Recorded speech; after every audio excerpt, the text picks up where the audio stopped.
तो दोस्तों, एक और नया दिन और मैं बलजीत परमार हाजिर हूँ एक नई कहानी, एक नया किस्सा लेकर। आज आपको वो कहानी सुनाएंगे जहाँ पर प्रॉपर्टी के लालच में अपना ही खून अपने रिश्तेदारों के खून का प्यासा हो जाता है, और वो भी जब प्रॉपर्टी की कीमत कोई 30 करोड़ के ज़्यादा की हो। रिश्तेदार भले बहुत करीबी हो, लेकिन जब लालच आ जाता है तो आदमी कुछ भी करने को तैयार हो जाता है। ऐसी कहानी हैपन होती है मुंबई के एक retired DCP, deputy commissioner of police Vasant Kamble, उनके परिवार के साथ। मुंबई में 35-36 साल नौकरी की उन्होंने। सब इंस्पेक्टर से तरक्की करते करते इंस्पेक्टर के बाद सीनियर इंस्पेक्टर, एसीपी और बाद में रिटायरमेंट के पहले डीसीपी भी बन गए, और इतने सालों में अच्छा खासा पैसा कमाया, बचाया, जो भी है। उसके चलते चलते उनका जो गांव था, पुस्तैदी गांव कोल्हापुर, उसके बाद 5 गांव, एक एरिया कोल्हापुर से 6-7 किलोमीटर की दूरी पे ही है, ज़्यादा दूर नहीं है। 5 गांव में उनकी 5 एकड़ एग्रीकल्चरल लैंड थी, जिसकी कीमत कहते हैं कि 20 करोड़ के करीब होगी, बहुत हाईवे के साथ लग के, और बड़ी फर्टाइल लैंड।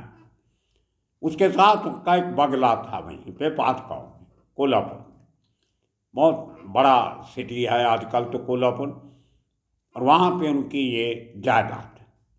वसंत कांबले, रिटायर्ड डीसीपी मुंबई, उनकी पत्नी रोहिणी कांबले, जिनकी उम्र अब 80 साल के करीब है। ये पूरा परिवार, ज़मीन वहाँ पे थी, बगला था, लेकिन साथ साथ मुंबई के बहुत पॉश इलाके चैम्बूर में, जहाँ पे एक स्वस्तिक नगर है, उसके साथ सिंधी सोसाइटी भी साथ में है, और कॉर्नर पे छगन मिठा का पेट्रोल पंप है। छगन मिठा पेट्रोल पंप से जब आप एकर्स क्लब की तरफ जाते हैं चंबूर की तरफ, तो छोटी रोड अंदर जाती है। वहाँ पे एक कारों की एजेंसी भी है, फोर्ड की है शायद। उससे थोड़ा आगे जाके ये उनका बंगलो था पुराना जो खरीदा। उसकी कीमत भी कहते हैं कि करीब 7-8 करोड़ रुपए की है। तो समझ लीजिए कि टोटल प्रॉपर्टी मिला के 30 करोड़ के ऊपर की। और उनका एक ही बेटा विशाल कांबले, वो एडवोकेट बन जाता है और अपनी प्रैक्टिस करता है। लेकिन उस जमीन का कुछ कहते हैं थोड़ा डिस्प्यूट भी था।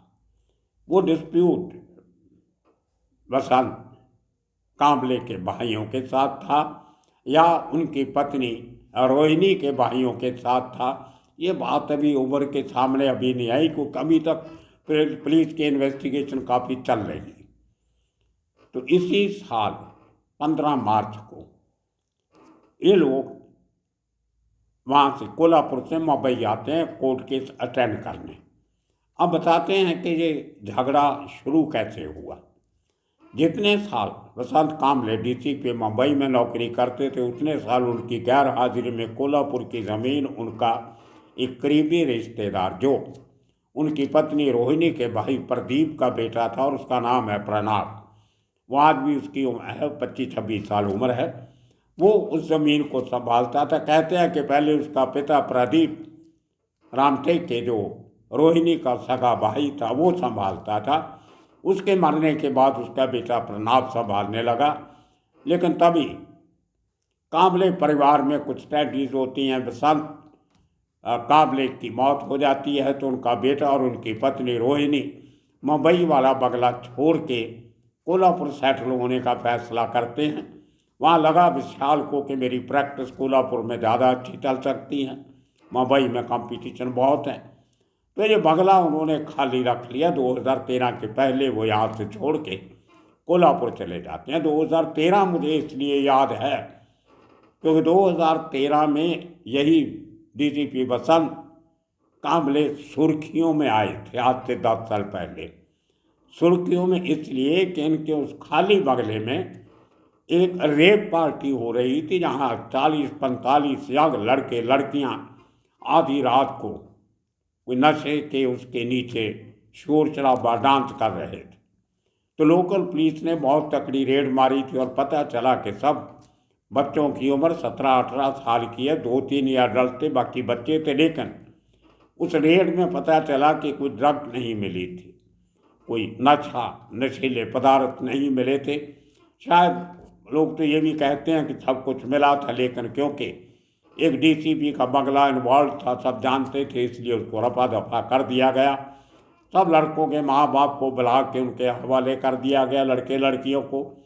तो उस समय जो टीवी पे और अखबारों में वसंत कांबले का नाम छपा तो काफ़ी सुर्खियों में रहे थे कि उनके बगले में इस किस्म की रेप पार्टी हो रही थी।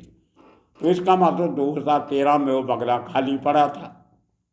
अब किसी ने ये इंक्वायरी नहीं किया कि खाली बगले में, वसंत कांबले के बगले में उनकी मर्जी के बिना इतने बच्चे इकट्ठे होकर पार्टी मनाने कैसे पहुंच गए। इसका जवाब आज तक किसी को नहीं मिला। खैर, तो इनका जो रोहिणी कांबले का जो भाई प्रदीप, उसकी डेथ के बाद उसका बेटा ज़मीन संभालने लगा।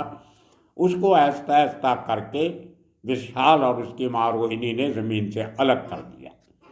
अब जो आदमी की वहाँ सरदारी चलती थी, इतने सालों से 5 एकड़ का मालिक, खेती करता था, बगले में रहता था, तो वहाँ उस इलाके में उसका मान इज्जत था कि एक डीसीपी का रिश्तेदार है, और अचानक उसको आप निकाल के बोलो आप जाइए, अब आपकी कोई ज़रूरत नहीं है, तो उसके दिल को ठेस लगी।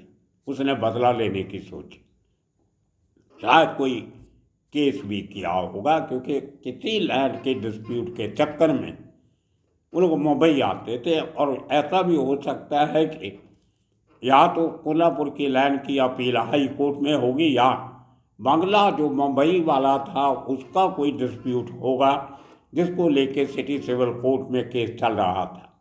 तो उसी केस के चक्कर में माँ और बेटा, रोहिणी और उसका बेटा विशाल एडवोकेट, 15 मार्च इसी साल को मुंबई आते हैं और अपने बंगले में नहीं ठहरते। इनके बंगले के साथ ही अक्रॉस द रोड, सड़क के दूसरी तरफ एक नील कमल होटल है, 3 स्टार होटल, ओयो कंपनी को दिया हुआ चलाने के लिए, उनके साथ एग्रीमेंट होगा, ओयो लिखा हुआ, लेकिन नाम उसका नील कमल, उसी रोड पे है। तो वहाँ पे इन्होंने एक परमानेंट कमरा माँ बेटे ने बुक करवा लिया। और 15 मार्च से लेके इनकी तारीख शायद जल्दी जल्दी पड़ रही थी, या अगली तारीख पड़नी थी। बाई रोड आए थे अपनी गाड़ी लेके, बहुत बढ़िया गाड़ी रखी हुई थी। विशाल ने कोल्हापुर से ट्रैवल करके आए, तो गाड़ी भी होटल के बाहर पार्किंग में खड़ी रहती थी। तो 4 अप्रैल को, तकरीबन समझिए 20 दिन के बाद इनके रहने के, कुछ लोग उस होटल में आते हैं, जिनमें एक मुनीर पठान, एक कोई अमीन और एक कोई और लड़का। ये सीसीटीवी फुटेज से पता चलता है। उसी इलाके में इनकी एक बहन भी रहती है, रोहिणी की विनया, वो उसी इलाके में रहती है। उससे दोनों बहनों की बातचीत होती रहती थी कि क्या हाल है, कैसे हो। तो 4 तारीख को वो जो अनजान लोग आते हैं, वो इनकी विशाल की गाड़ी में बैठ के इनकी माँ के साथ होटल से निकलते हैं सुबह 11 बजे के। उसके बाद निकलने के बाद कई दिन तक उनकी कोई खबर नहीं आती। तो इनकी जो बहन थी विनया, वो अपनी बहन रोहिणी को फ़ोन लगाती है। जब उसको 2-3 दिन कोई फ़ोन बंद आया, कोई बात नहीं हुई, तो उसको शक हुआ। तो उसने पुलिस में कंप्लेंट की थी। जब पुलिस होटल में जाके चेक करती है तो माँ बेटे का सामान कमरे में पड़ा है, कोई डिस्टर्बेंस नहीं है, लेकिन उसके बाद वो आए नहीं। तो होटल वाले ने कहा कि इनकी जब भी तारीख होती है हमेशा आके हमारे ही होटल में रुकते थे, और अच्छी तरह हमारे साथ इनके घर के रिलेशन थे, सामने इनका बंगला भी है, तो बहुत सालों से इनको जानते हैं। लेकिन माँ और बेटा गए तो कहाँ गए, कोई किसी किस्म की कोई इन्फॉर्मेशन नहीं मिलती। लेकिन जो मोबाइल बंद था, वो नंबर उस रोहिणी का और विशाल का, बंद नंबर की जो कॉल डिटेल उनके पहले दिनों में हुई थी, वो पुलिस ने निकाल ली। तो कॉल डिटेल से पता चला कि लास्ट उस दिन 11 बजे के पहले जो 3-4 फ़ोन आए थे, उनमें से एक फ़ोन प्रणव का भी था। अब प्रणव वही जिसको कोल्हापुर ज़मीन से अलग कर दिया गया था, रोहिणी के भाई का बेटा प्रणव राम टेके। अब देखिए कमाल की बात, उसको टेलीफोन नंबर को, जिस नंबर से विशाल को फ़ोन आया था, उसको ट्रेस करते करते पुलिस अपना काम शुरू करती है।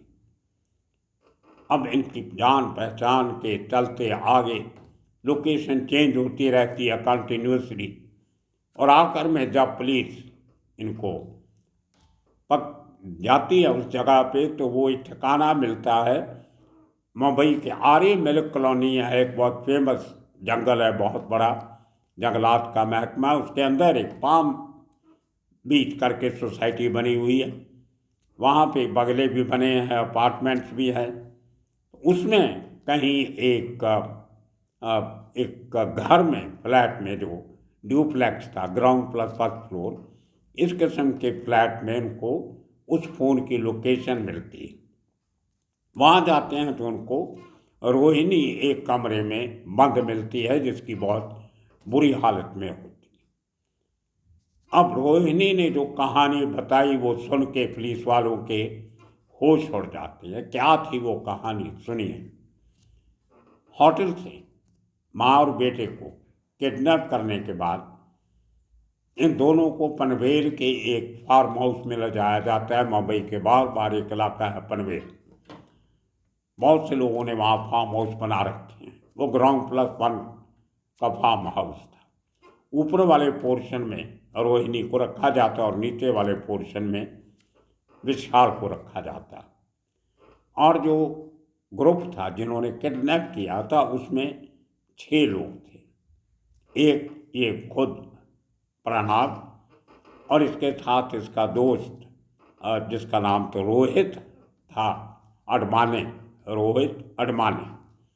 और लेकिन उसने अपना नाम एक तखल्लुस रखा हुआ था, जो क्रिमिनल एक्टिविटीज़ करता था उसके लिए उसने अपना नाम मूसा पारकर रखा हुआ था।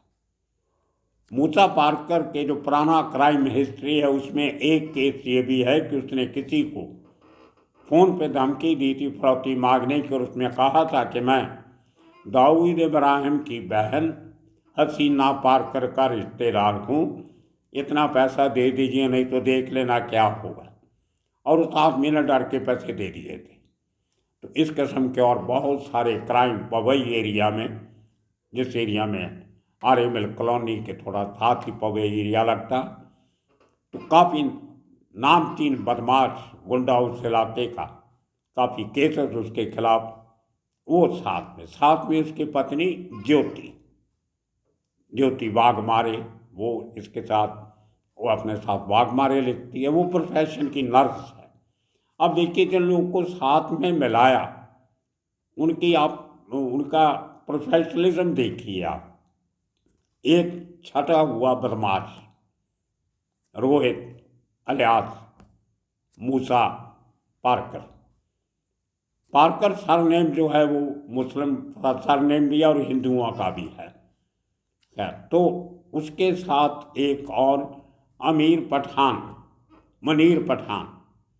वो एक BEST जो मुंबई में लोकल बसें चलती हैं लाल रंग की, उसका सस्पेंडेड ड्राइवर, जिसको ड्राइविंग बहुत अच्छी आती है, उसको साथ में रखा। ये ज्योति नर्स, उसको साथ में रखा। और एक और आदमी था मानखुर्द का जो इनके साथ था, वो भी ड्राइवर कम बदमाश, उसको साथ में रखा। तो ये लोग, और 2 सायरा खान और इरफान शेख, ये वो 2 लोग थे जिनके घर पे जो पनवेल वाले बंगले के केयर टेकर थे। अब वो मियाँ बीवी हैं कि नहीं अभी तक पता नहीं, क्योंकि दोनों उस समय पकड़े नहीं गए थे, बाद में पता नहीं चला क्या हुआ। तो वो 2 तभी जब इनकी पकड़े जाते हैं तो उनकी वांटेड दिखाया गया था सायरा खान को और इरफान शेख को, केयर टेकर पनवेल वाले बंगले के, जहाँ शुरुआती दिनों में रखा गया। वहाँ पे उस बंगले में माँ बेटे को मार पीट के मजबूर कर रहे थे कि आप इन पेपर पे साइन करो। प्रॉपर्टी हमारे नाम पे करो, लेकिन दोनों ने रिफ्यूज़ कर दिया। अब सोचा गया कि ज़्यादा दिन को यहाँ नहीं रखना है, कहीं और चलते हैं, कहीं पुलिस को खबर हो जाएगी तो समस्या हो सकती है। तो दूसरी रात जो विशाल की जो गाड़ी थी, उसकी गाड़ी में ही इन दोनों को पहले इंजेक्शन दिया जाता है सेडेटिव्स का, नशे का टीका लगाया जाता है, दोनों को बेहोश किया जाता है। बेहोश करके दोनों को गाड़ी में बैठा लेते हैं और साथ में वो लेडी बैठ जाती है और ये इनमें से दो आदमी किसी तरह एडजस्ट करके उस गाड़ी में बैठते हैं। जैसे दो गाड़ियाँ भी लेके गए होंगे, एक गाड़ी और होगी, दूसरी गाड़ी वो जो तीसरा आदमी था वो चला रहा था, चंबूर वाला। दो व्हीकल थे, लेकिन का अपना एक उनका। तो ये दो गाड़ियाँ लेके निकलते हैं, बाई रोड ट्रैवल करके बहुत लंबा गुजरात पूरा क्रॉस करने के बाद अजमेर तक चले जाते हैं, राजस्थान। अजमेर में जो इनका जो तीसरा साथी था चंबूर वाला पठान, उसका कोई रिश्तेदार का वहाँ पे कुछ ठिकाना था, वहाँ पे जाके इनको रखते हैं और वहाँ जाके विशाल को बुरी तरह मारा जाता है, टॉर्चर किया जाता है और ओल्ड लेडी को नशे का टीका लगा के बेहोश रखा जाता है ताकि वो शोर शराबा नहीं डाले। लेकिन दोनों को अलग अलग कमरों में रखा जाता है और उसी समय जब इसको ज़्यादा मारते हैं तो फिर भी नहीं मानता, तो फिर उनको एक और सेडेटिव दे के फिर गाड़ी में बैठा लेते हैं। मारपीट होती है, लेकिन जो सेकंड टाइम वो नर्स जो ज्योति वाघमारे जो इंजेक्शन लगाती है, शायद वो ओवरडोज हो जाता है। जैसे ही अजमेर से निकलते हैं तो उसकी डेथ हो जाती है। लेकिन इन लोगों को लगता था दिन का टाइम है, बॉडी को कहाँ फेंकेंगे। तो जैसे ही अहमदाबाद क्रॉस किया और बड़ौदा का जो हाईवे है, इन्होंने मेन हाईवे नहीं पकड़ा जो मॉडर्न बनाया, जहाँ पे टोल देना पड़ता है। एक पुरानी रोड आती है, ओल्ड अहमदाबाद बड़ौदा रोड, वो रोड पकड़ के आए और रास्ते में आधी रात के समय विशाल की बॉडी गाड़ी से निकाल के उजाड़ जगह पे फेंक देते हैं, रोड से थोड़ा दूर। और ओल्ड लेडी को, 80 साल की औरत को लेके, रोहिणी को लेके वापस मुंबई आ जाते हैं और ये जो आर्य मिल्क कॉलोनी वाला जो फ्लैट था उसमें लाके अकेली को रख लेते और उसको बेहोशी की हालत में काफ़ी सारे कागज़ों पे उसके अंगूठे लगवा लेते हैं, कुछ थंब ऑपरेशन वगैरह और कुछ जो करना होता है सब करते हैं। लेकिन इनकी किस्मत खराब, टेलीफोन लोकेशन करते करते पुलिस आधी रात को पहुंच जाती है और उस ओल्ड लेडी को बचा लेती है। कागजात भी मिल जाते हैं और पूरी कहानी पुलिस को समझा जाती है। उसके बाद इनको पूछा जाता है कि विशाल कहाँ है। अब इस बात को भी 3 दिन हो गए होते हैं, 3 दिन बॉडी वो ओपन में पड़ी रहती है, काफ़ी ख़राब हालत में हो जाती है। तो इनको साथ लेके जाके उस बॉडी को रिकवर किया जाता है। अहमदाबाद पुलिस की हेल्प ली जाती है और वहाँ से पुलिस की और मेडिकल कोर्ट की परमिशन के साथ जो बॉडी के बचे कुचे खराब पार्ट थे वो सब लेके मुंबई पुलिस वापस आती है एम्बुलेंस लेके। और कलीना की फोरेंसिक साइंस लेबॉर्ट्री में वो बॉडी जिस हालत में भी थी उसको उसका DNA टेस्ट और जो भी बचा कुचा पोस्टमार्टम था वो करने के लिए फोरेंसिक साइंस के हवाले कर दी जाती है।